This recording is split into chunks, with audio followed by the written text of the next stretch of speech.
Aku terdiam seketika selepas membuka surat tawaran daripada pihak tabung haji. Masa tu, aku sedang sibuk di tempat kerja. Datang seorang pembantu pejabat menghulurkan surat itu kepada aku. Tawaran bertugas di Arab Saudi sebagai anggota rombongan perubatan haji Malaysia. Itulah tajuk kepala surat tersebut. Alhamdulillah. Inilah rezeki yang paling bermakna dalam hidup aku sepanjang bergelar sebagai penjawat awam. Bukan senang nak dapat peluang keemasan ni. Dah beberapa kali aku memohon, tapi gagal. Kali ni, aku bernasib baik. Seramai 250 orang petugas perubatan telah terpilih untuk menyertai rombongan perubatan haji kali ni. Pelbagai disiplin jawatan termasuk pakar-pakar perubatan, jururawat serta kumpulan sokongan lain yang ditawarkan sebagai petugas haji. Beberapa bulan sebelum aku bertolak ke Tanah Suci, aku diwajibkan untuk mengikuti kursus teras petugas haji selama seminggu. Kursus itu diadakan di Kompleks Tabung Haji Kelana Jaya. Peserta kursus terdiri daripada pelbagai jawatan, termasuk anggota kesihatan dan anggota kebajikan tabung haji itu sendiri. Sepanjang 7 hari mengikuti kursus itu, kami diberi taklimat operasi haji di Mekah dan Madinah. Selain memberikan perkhidmatan kesihatan kepada jemaah-jemaah Malaysia, setiap petugas haji akan diberi peluang untuk mengerjakan ibadah haji. Kami diberi kursus ringkas tentang cara-cara mengerjakan haji dan umrah sebagai persediaan di sana nanti. Rombongan perubatan haji juga berperanan sebagai duta kecil Malaysia. Bila berada di Tanah Suci nanti, kamu semua akan bertugas 7 hari seminggu. Tak ada cuti, tak ada off. Sampailah habis musim haji, kata Haji Dolah, penyelaras rombongan perubatan haji itu.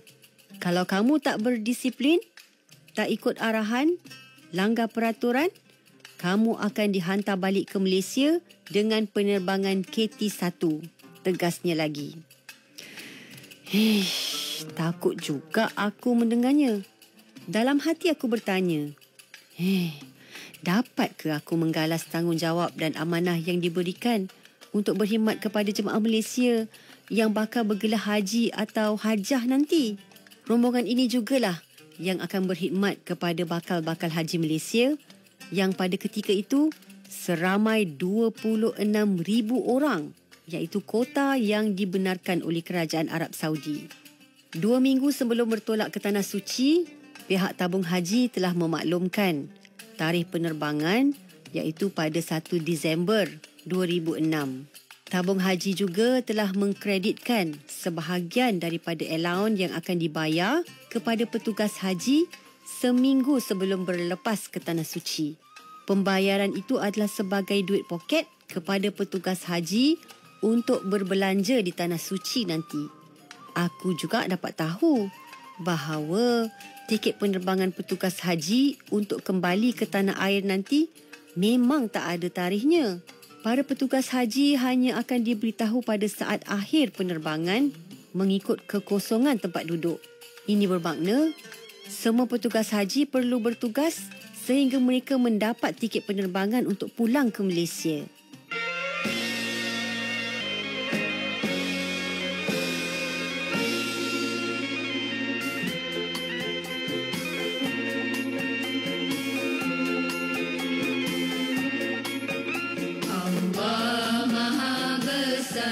Maha Agung dan Maha Suci.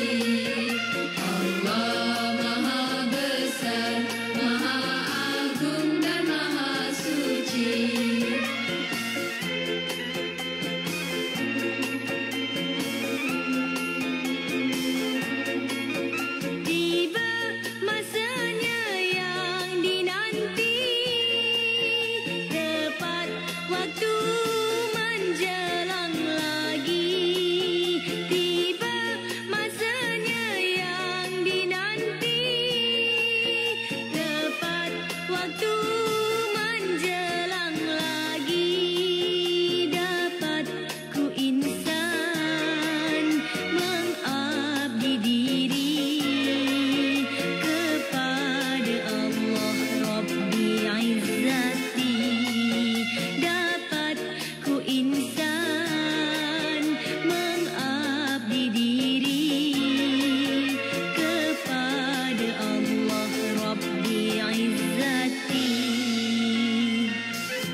Tanggal 1 Disember 2006, maka bermulalah perjalanan aku sebagai musafir di Tanah Suci Mekah dan Madinah. Aku dan beberapa petugas haji lain dikehendaki melaporkan diri di lapangan terbang antarabangsa Kuala Lumpur untuk menaiki pesawat komersial yang ditempah oleh pihak tabung haji. Kami akan berlepas ke Tanah Suci secara berperingkat.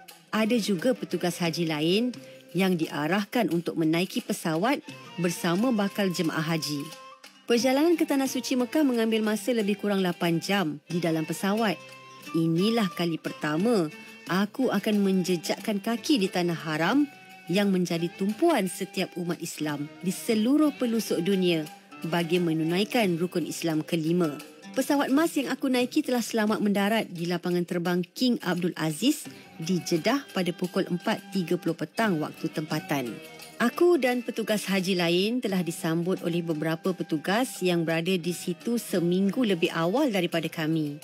Dari situ, kami dibawa menaiki bas coaster ke Madinatul Hujjaj, Jeddah untuk solat-solat dan makan. Selepas itu, kami dibawa ke pusat rawatan Shishah yang terletak tidak jauh dari kota Mekah.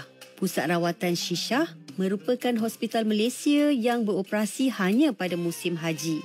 Setiba di pusat rawatan Shishah, kami diberi taklimat oleh pengarah operasi Mekah iaitu Dr. Faid yang bertanggungjawab menguruskan operasi haji di Mekah. Selepas diberi taklimat, kami menaiki bas coaster untuk ke Masjidil Haram bagi mengerjakan umrah. Jam di tangan aku menunjukkan hampir pukul 1 pagi waktu tempatan. Bermakna, waktu di Malaysia pukul 6 pagi. Baru aku terfikir bahawa aku belum melelapkan mata seharian. Ini baru permulaan.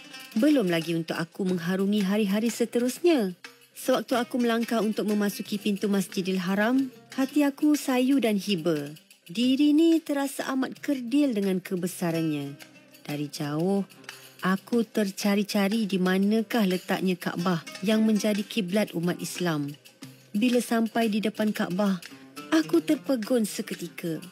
Ya Allah, Kau telah memanggil aku ke sini untuk aku bersujud kepadamu dan menyucikan segala dosa-dosaku. Allahu Akbar. Setelah selesai mengerjakan ibadah umrah, aku terus menelefon mak di rumah. Masa tu pun dah pukul 4.30 pagi waktu tempatan. Rasa terubat rindu aku pada keluarga walaupun berpisah baru sehari. Mak, aiskrim kat sini sedap, kata aku sambil menikmati aiskrim bersama rakan-rakan aku. Mak sempat berpesan kepada aku supaya menjaga diri semasa berada di Tanah Suci. Jadual bertugas aku bermula seawal pukul 7 pagi pada hari itu. Sebelum itu, aku hanya dapat melelapkan mata beberapa minit. Pukul 12.30 hari, waktu untuk berehat dan sambung semula tugas pada pukul 4.30 petang hingga pukul 10 malam. Begitulah rutin aku setiap hari. Aku juga diarah untuk bersedia pada bila-bila masa jika dipanggil, walaupun telah habis bertugas pada hari itu. Hampir seminggu aku bertugas di pusat rawatan Shishah. Aku telah diarahkan oleh Haji Dolah untuk bertugas di klinik tabung haji di Hotel Al-Habibah. Hotel itu menjadi ibu pejabat tabung haji yang terletak lebih kurang 350 meter dari Masjidil Haram. Hotel yang bertaraf 5 bintang itu juga menempatkan bakal jemaah haji Malaysia teramai pada ketika itu.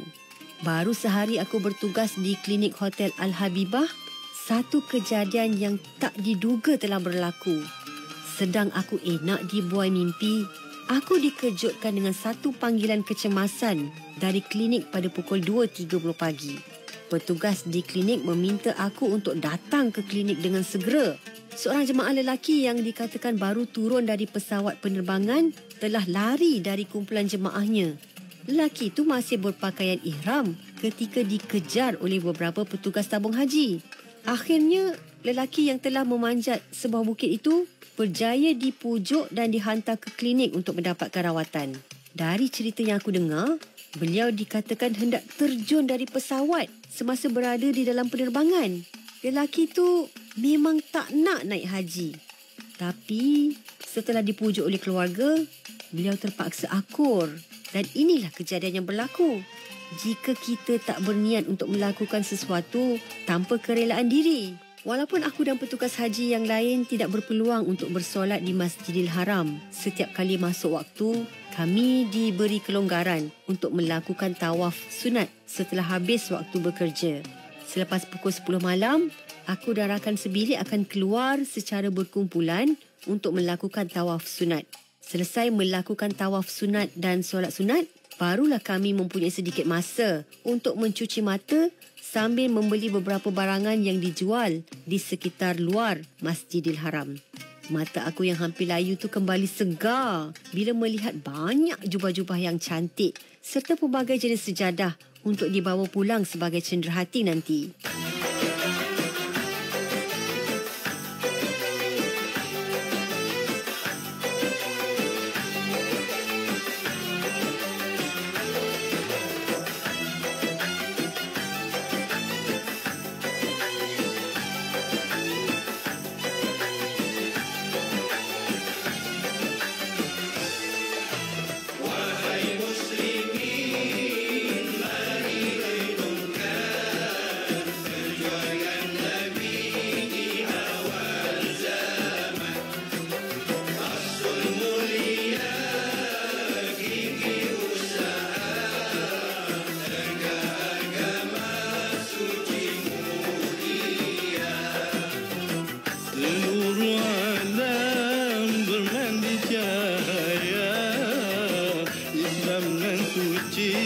terus berjaya. Takbir tahmid memuji ilahi, tanda kesyukuran takwa di hati.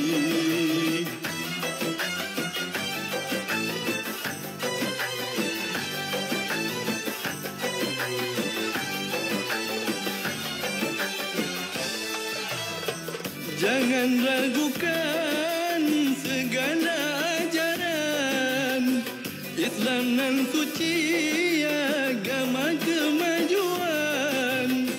Bukan sahaja akhirat tumpuannya, dunia juga janganlah dilupa. Bukan sahaja akhirat tumpuannya, dunia juga janganlah dilupa. Wahai muslimin, jangan ketinggalan, dunia akhirat segera kejarkan. Bahagia dirimu jangan kau hindarkan, Allah yang Esa jangan dilupakan.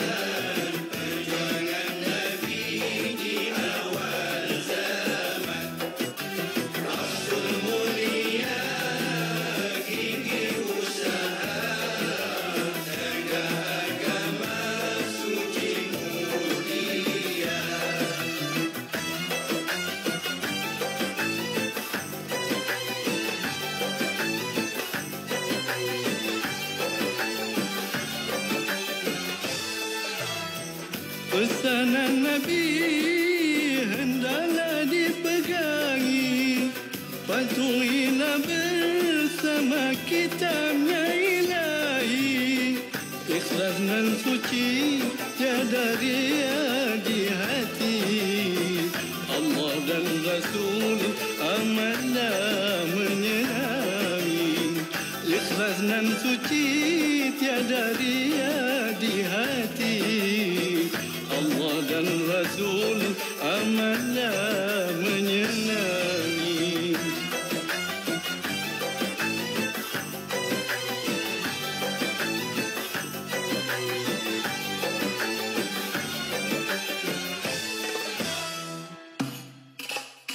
Waktu kemuncak pada musim haji akan bermula sehari sebelum hari wukuf di Arafah sehinggalah umat Islam selesai mengerjakan ibadah haji.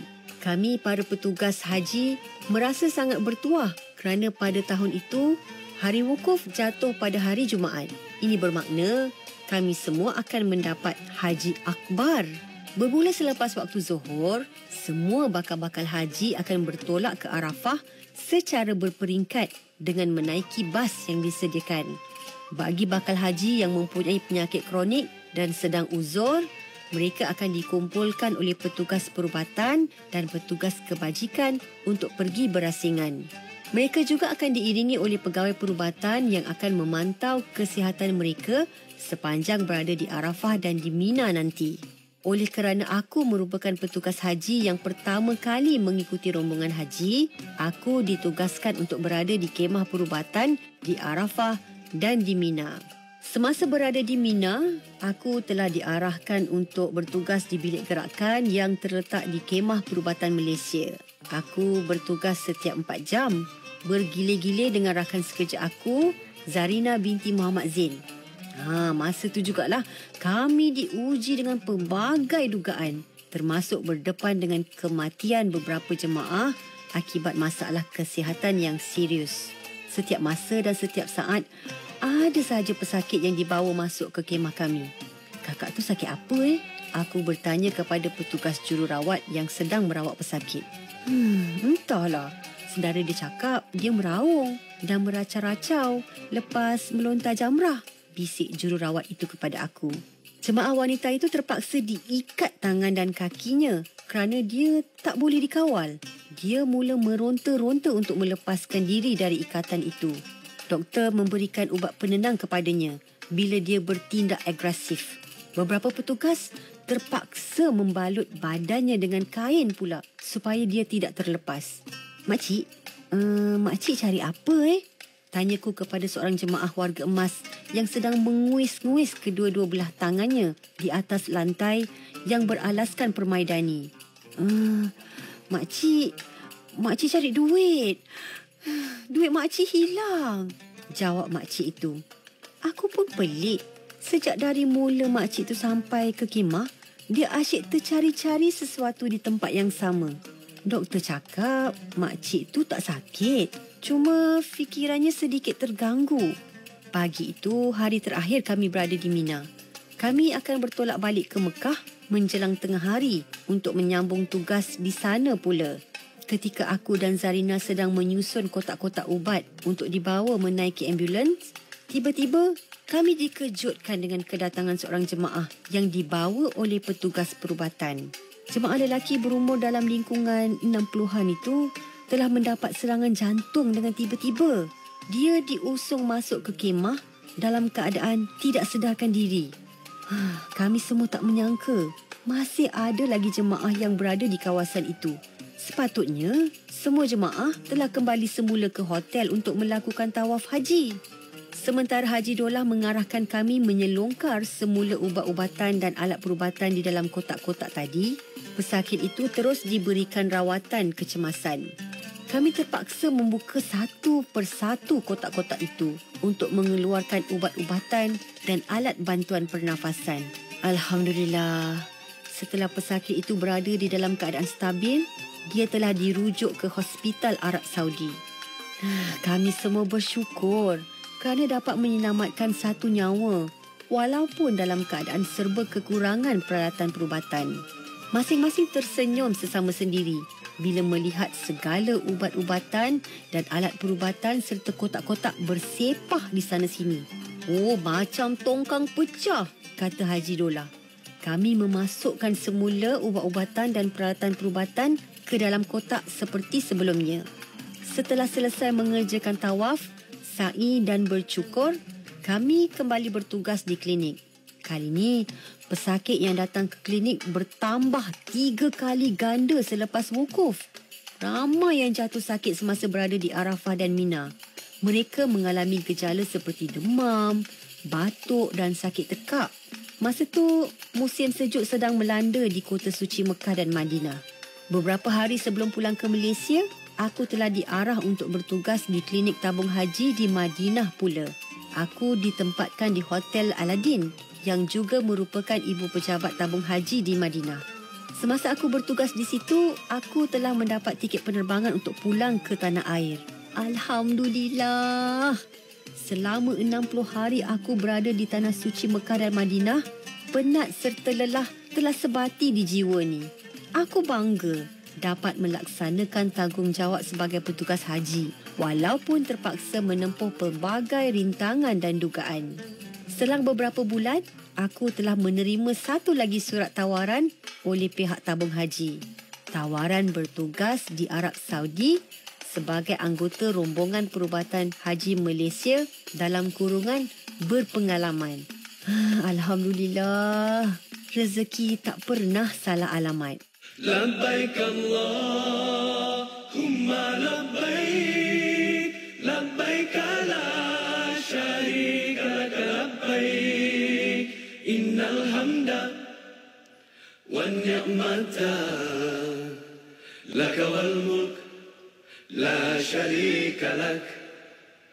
Labbaik Allahumma labbaik, labbaik la syarika lak labbaik, innal hamda wan ni'mata lak wal mulk la syarika lak. Pergi haji artinya menuju Allah yang esa, membawa hati dan diri yang hina, memberi hadiah kepada Allah. Berhati-hatilah menghadapnya.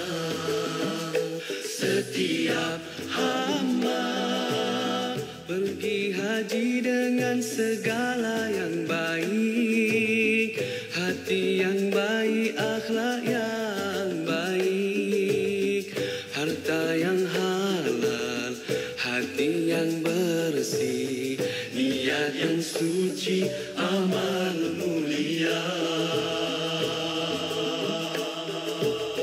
Pergi haji, ilmu tentangnya mestilah ada, agar syarat dan rukun tepat sempurna, sah dan batalnya dapat dijaga, agar amalan hajinya tidak sia-sia.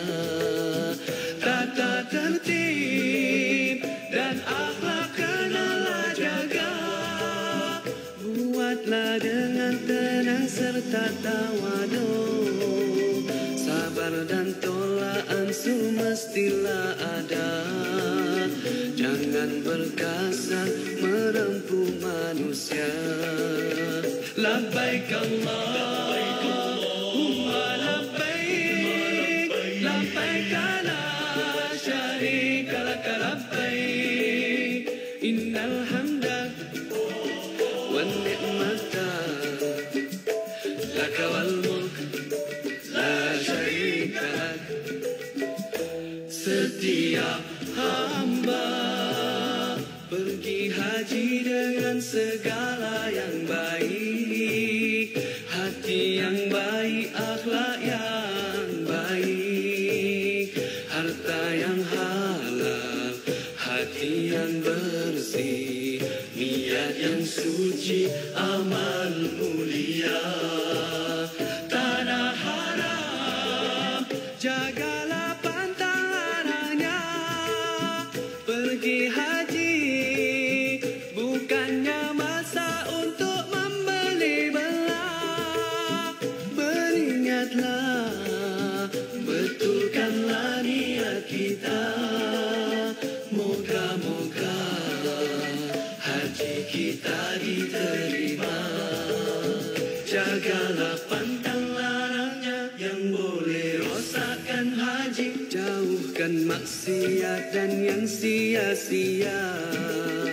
Takutkan Allah yang esa, ingat selalu padanya, agar kita sentiasa memiliki jiwa hamba. Pergi haji artinya menuju